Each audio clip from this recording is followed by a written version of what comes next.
Audio Show, c'est parti. Salut Patrick. Salut Thomas, dis-moi, en ce moment il me semble que tous les vignerons sont en train de tailler leurs vignes. Mais alors, est-ce que c'est vraiment important de tailler la vigne pour faire du bon vin? Patrick, c'est pas seulement important, c'est capital. On est au cœur de la philosophie du vigneron. Tu sais, la vigne, c'est une liane. Et une liane qui pousse beaucoup.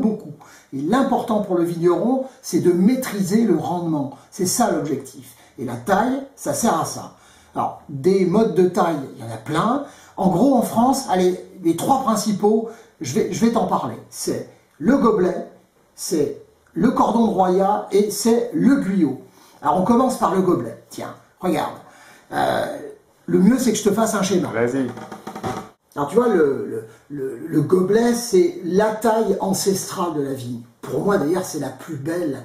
Parce qu'on dirait un chandelier, on dirait une main qui sort du sol. Souvent, il y a 3, 4, 5 bras. Et au bout de chaque bras, il y a un ou deux brins. Et là, il y a finalement assez peu de grappes. C'est un peu le côté positif de cette taille courte en gobelet, c'est qu'il y a peu de grappes. Et les grappes, en plus, peuvent bien mûrir. Le seul inconvénient avec la taille en gobelet, c'est que, évidemment, si l'herbe pousse, comme on est en taille basse, eh bien, ça peut provoquer de l'humidité et donc amener des maladies.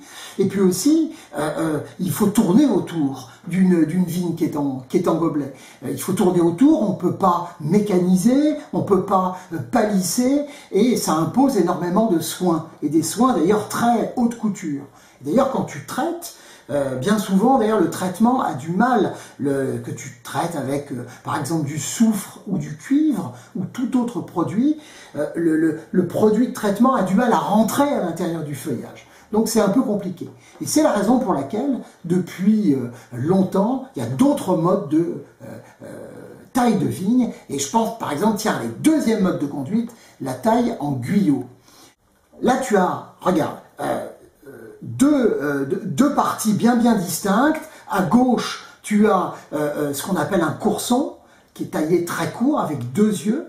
Et à droite, tu as ce qu'on appelle la baguette. La baguette avec un certain nombre d'yeux qui vont faire partir des sarments. Et puis après, évidemment, le feuillage va arriver, évidemment, les grappes vont arriver. Et ce système-là, il est très pratique parce que ça permet d'avoir suffisamment de rendement sur des cépages qui sont peu fertiles, et ça permet de mécaniser assez facilement, de faire passer les tracteurs. Parce que comme c'est très allongé, on peut dans le rang de vigne, en palissant avec un fil de fer, on peut arriver à faire passer un tracteur et à travailler la vigne facilement. Le seul problème, c'est que aux extrémités, le rendement est fort, il y a plus de grappes, tout ça, ça fatigue la vigne. Et au bout de la saison, la vigne, elle est fatiguée. Et c'est la raison pour laquelle le guyot simple fait que d'une année à l'autre, tu vois, ce petit courson là qu'on avait laissé la première année, eh bien c'est de là que va partir la baguette de l'année d'après. Et à nouveau, évidemment, la baguette de cette année va être coupée pour devenir le courson de l'année d'après. Troisième mode de taille de vigne qu'on peut repérer assez facilement quand on se promène, c'est le cordon de Roya. Alors là, tiens, regarde Patrick, je te dessine ça, tu vois bien, il y a une répartition à gauche et à droite, alors le bois des années antérieures, mais regarde un peu, là tu as une répartition des baguettes, et ensuite, tu as évidemment les sarments qui partent de là. Et il y a une bonne répartition, il y a une bonne aération, et c'est plutôt un excellent mode de conduite. Et en plus, il permet une mécanisation, c'est-à-dire que comme c'est très solide, en palissant la vigne avec un fil de fer, on peut faire passer les tracteurs, on peut faire passer des engins, et bon, bah, pour les vignerons qui vendangent à la machine, c'est un mode qui est très utilisé. Puis tu sais Patrick, maintenant on peut même tailler à la machine.